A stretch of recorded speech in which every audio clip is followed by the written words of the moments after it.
അധ്യായം 7. ആദ്യമൊക്കെ ഗൗരി എപ്പോഴും കരഞ്ഞുകൊണ്ടേയിരുന്നു. ഓരോന്നോർക്കുമ്പോൾ അവൾക്ക് സങ്കടം സഹിക്കാൻ കഴിയുന്നുണ്ടായിരുന്നില്ല. ഒരാൾ ചെയ്ത തെറ്റിന് എന്തിനാണ് മറ്റൊരാളെ ശിക്ഷിക്കുന്നതെന്ന് അവൾക്ക് മനസ്സിലാകുന്നില്ലായിരുന്നു. പിന്നെ പിന്നെ അവൾ കരച്ചിൽ നിർത്തി. അതുമായി പൊരുത്തപ്പെട്ടു പോകാൻ ശ്രമിച്ചു. സഞ്ജയ് അവൾക്കൊരു ശല്യവും ചെയ്യുന്നില്ലായിരുന്നു. അവൾ അവനെ കാണുന്നു പോലുമില്ല. ഗൗരിയുടെ മുറി താഴെയാണ്. ജോലിക്കാരി സുഷമ സംശയത്തോടെ ആദ്യമൊക്കെ നോക്കുമായിരുന്നു. പിന്നെ അവരും എന്തൊക്കെയോ മനസ്സിലാക്കി കാണും. അവർ അവളോടൊന്നും ചോദിക്കില്ല. എന്നാലും ഗൗരിക്കാകെ ആ വീട്ടിൽ ആശ്വാസം അവരായിരുന്നു. ഗൗരി അവരോട് സംസാരിക്കും. അവർക്കും അവളെ വലിയ ഇഷ്ടമായിരുന്നു.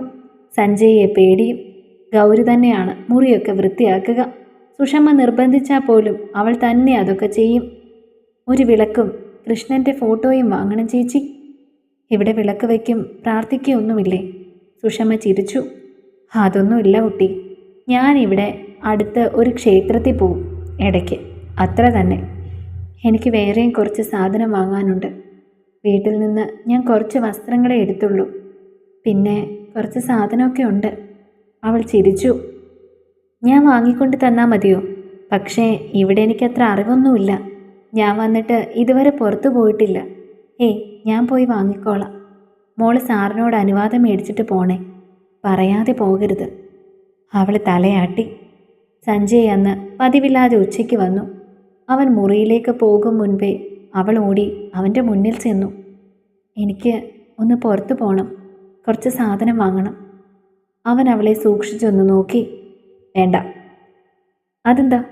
അവൾ ദേഷ്യത്തിൽ ചോദിച്ചു. വേണ്ട എന്നാ വേണ്ട. ഞാൻ പോവും. ഒരു വീട്ടിൽ താമസിക്കുന്നത് കൊണ്ട് ഫോർമാലിറ്റിക്ക് പറഞ്ഞു എന്നേ ഉള്ളൂ. സഞ്ജയുടെ മുഖം ചുവന്നു. അവൻ അവളെ കവളിൽ കുത്തിപ്പിടിച്ച് ഭിത്തിയിൽ ചേർത്ത് അമർത്തി. തർക്കുത്തരം പറയുന്നോടി. നീ ഈ വീട്ടിൽ നിന്ന് പുറത്തു പോകണ്ട എന്ന് ഞാൻ പറഞ്ഞാൽ പോകണ്ട, കേട്ടോടി. അവൾ അവനെ തള്ളിക്കയറ്റി. എൻ്റെ സാധനങ്ങൾ സാറ് വാങ്ങിത്തരുമോ? പിന്നെ എനിക്ക് പോകണം. ഞാൻ പോകും. സഞ്ജയ് അവളെ പിടിച്ചു വലിച്ച് മുറിയിലടച്ച് മുറി പുറത്തു നിന്നും അടച്ചു. തുറന്നു കൊടുക്കരുത്. പച്ചവെള്ളം കൊടുക്കരുത്. അഹങ്കാരം തീരട്ടെ. സ്തംഭിച്ചു നിൽക്കുന്ന സുഷമ്മയോട് അവൻ പറഞ്ഞു. ഞാൻ അറിയാതെ തുറന്നു കൊടുക്കുകയോ ഭക്ഷണം കൊടുക്കുകയോ ചെയ്താ പൊയ്ക്കോണേ ഇവിടെ നിന്ന്, കേട്ടല്ലോ? സുഷമ്മ പേടിയോട് തലയാട്ടി. പിന്നെ അമ്മ വിളിക്കുമ്പോൾ ഇത് വല്ലതും പറഞ്ഞ ഒരു കള്ളക്കേസിൽ നിങ്ങളെ കുടുക്കി ഞാൻ അകത്തിടും, പറഞ്ഞേക്കാം. സുഷമ്മ നിറഞ്ഞ കണ്ണുകളോടെ അകത്തേക്ക് പോയി. അവൻ പടികൾ കയറി മുകളിലേക്കും. കുഞ്ഞിലെ ബോർഡിങ്ങിൽ നിന്ന് വരുമ്പോൾ സ്നേഹത്തോടെ ആൻറ്റി എന്ന് വിളിച്ച് ഒപ്പം നടക്കുമായിരുന്ന ആ പഴയ സഞ്ജയെ അവർ ഓർത്തു. പാവമായിരുന്നു, ഒത്തിരി പാവമായിരുന്നു. ഇപ്പോൾ അവർ കണ്ണീര് തുടച്ച് ജോലി തുടർന്നു.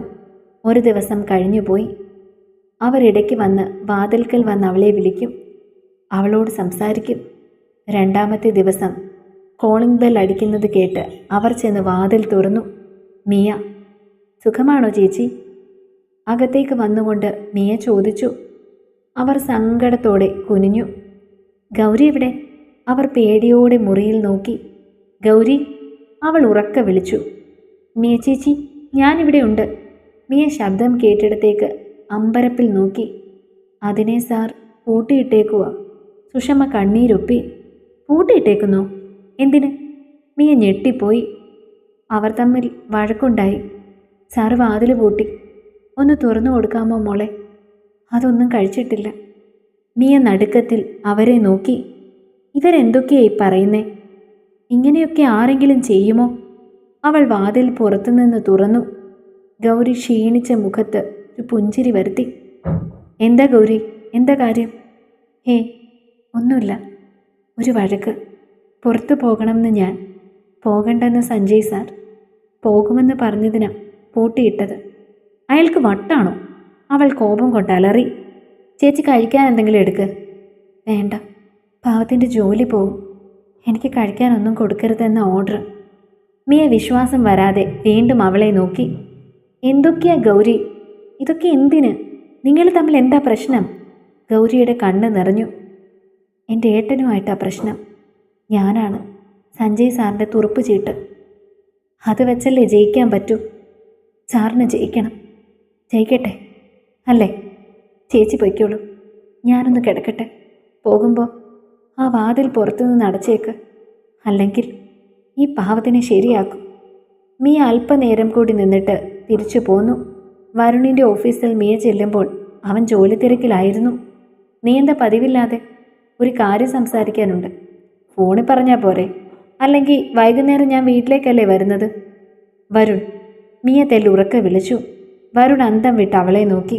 എന്താടി? സഞ്ജയ് സത്യത്തിൽ ആരാ? ഭ്രാന്താണോ അവന്? അതോ ക്രിമിനലാണോ അവൻ? വരുണിൻ്റെ മുഖം ചുവന്നു. ഈ ചോദ്യം വീട്ടിൽ വെച്ചാണ് ചോദിച്ചിരുന്നതെങ്കിൽ ഞാൻ ഇങ്ങനെയാവില്ല പ്രതികരിക്കുക. അവനെ പറയാൻ നീ ആരാടി? മിയ നടുങ്ങിപ്പോയി. അവൾ ഇതുവരെ കണ്ട വരുണായിരുന്നില്ല അത്. അവൻ്റെ മുഖം ഒറ്റ നിമിഷം കൊണ്ട് മാറിപ്പോയിരുന്നു. അവളും വിട്ടുകൊടുത്തില്ല. ഞാൻ നിങ്ങളുടെ ഭാര്യ, നിങ്ങളുടെ കൂട്ടുകാരൻ നിങ്ങളുടെ പ്രിയപ്പെട്ടവനായിരിക്കും. പക്ഷേ അയാൾ സ്വന്തം ഭാര്യയോട് ചെയ്യുന്നത് അങ്ങേ അറ്റത്തെ തോന്നിയാസമാണ്. മുറി പൂട്ടിയിട്ട് പട്ടിണിക്കിടാൻ അവളെന്താ പട്ടിയോ പൂച്ചയോ മറ്റോ ആണോ? ഞാനൊരു കംപ്ലൈൻറ്റ് കൊടുത്താൽ മതി, നിങ്ങളുടെ കൂട്ടുകാരൻ്റെ പണി പോകും. അവന് സത്യത്തിൽ ഒന്നും മനസ്സിലായില്ല. പക്ഷേ മിയ പറഞ്ഞതിൽ നിന്ന് അവൻ ചിലതൊക്കെ ഊഹിച്ചു. കംപ്ലൈൻറ്റ് കൊടുക്കുമ്പോൾ ഐജിക്ക് തന്നെ കൊടുക്കണം കേട്ടോ, എന്നാലേ ഒരു ഗുമ്മുള്ളൂ. പിന്നെ ഗൗരി, ഇതൊക്കെ ശരിയാണെന്ന് പറയുകയും വേണം, ഇല്ലെങ്കിൽ അത് നിനക്ക് പണിയാവും. ഹോ, അയാളോടുള്ള സ്നേഹം കൊണ്ട് കണ്ണടച്ചിരുട്ടാക്കല്ലേ വരുൺ? ഗൗരി അയാൾ മുറിയിൽ പൂട്ടി പുറത്തു പോകണമെന്ന് പറഞ്ഞതിനാ. ഇന്നലെ അതൊന്നും കഴിച്ചിട്ടില്ല. വരുൺ വല്ലാതെയായി. ഞാൻ പോവാ. കണ്ടപ്പോൾ വിഷമം തോന്നി, ദേഷ്യവും. ഞാൻ അവനോട് സംസാരിക്കാം, വരുൺ ശാന്തമായി പറഞ്ഞു. വേണം, എന്തെങ്കിലും ഇഷ്യൂ ഉണ്ടെങ്കിൽ സോൾവ് ചെയ്യണം. ഗൗരി ഒരു പാവമാ വരുൺ.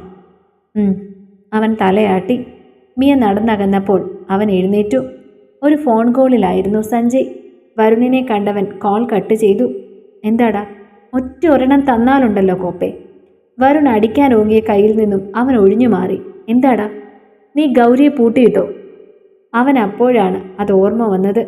മൈ ഗോഡ്, ഞാനത് മറന്നു. ഒരു ദിവസം പൂട്ടിയിട്ടാലും കുഴപ്പമില്ല, അവളുടെ അഹങ്കാരം ഒന്ന് കുറയട്ടെ. പട്ടിണി കിട്ടത് എന്തിനാണാവോ? ഒരു ദിവസം തിന്നില്ലെന്ന് വെച്ച് ചത്തുപോകുന്നുമില്ലല്ലോ. സഞ്ജു, ഇത് തീക്കളിയാണ്. She is a human being. You are cruel. ഇതിന് ഞാൻ കൂട്ടു നിൽക്കില്ല. വരുൺ പിണങ്ങിയെന്ന് അവന് തോന്നി. അവൾക്ക് പുറത്തു പോകണമെന്ന്. പോയ വഴി അങ്ങ് പോയാലോ? പോകണ്ടെന്ന് പറഞ്ഞതിന് ധിക്കാരം നിറഞ്ഞ എന്തൊക്കെയോ അവളും പറഞ്ഞു. ആ ദേഷ്യത്തിന് പൂട്ടിയതാ. അവൾ ആ മുറിയിൽ ആത്മഹത്യ ചെയ്താ നീ എന്തു ചെയ്യും? മൂർച്ചയോടെ വരുൺ ചോദിച്ചു. ചേട്ടെ, അപ്പോഴല്ലേ ഒരു രസമുള്ളൂ. അവൻ്റെ ചങ്ക് പൊട്ടിയുള്ള കരച്ചിൽ കേൾക്കാമല്ലോ. സഞ്ജയ് നിസ്സാരമായി ചിരിച്ചു. സഞ്ജു, ഒരു ജീവന്റെ വില മറ്റൊരു ജീവനല്ല. നീ എന്ത് ദുഷ്ടനാണ്. അതെ, ഞാൻ ദുഷ്ടൻ, സമ്മതിച്ചു. എൻ്റെ ജീവിതം ഇല്ലാതാക്കിയവർ വിശുദ്ധർ. നീ പൊയ്ക്കോ വരുൺ, ചീത്തയ്ക്കൊപ്പം നിൽക്കണ്ട. ഇവനെ ഞാൻ ഇന്ന് കൊല്ലും. എൻ്റെ കർത്താവെ, നീ ചുമന്ന കുരിശല്ല കുരിശ്.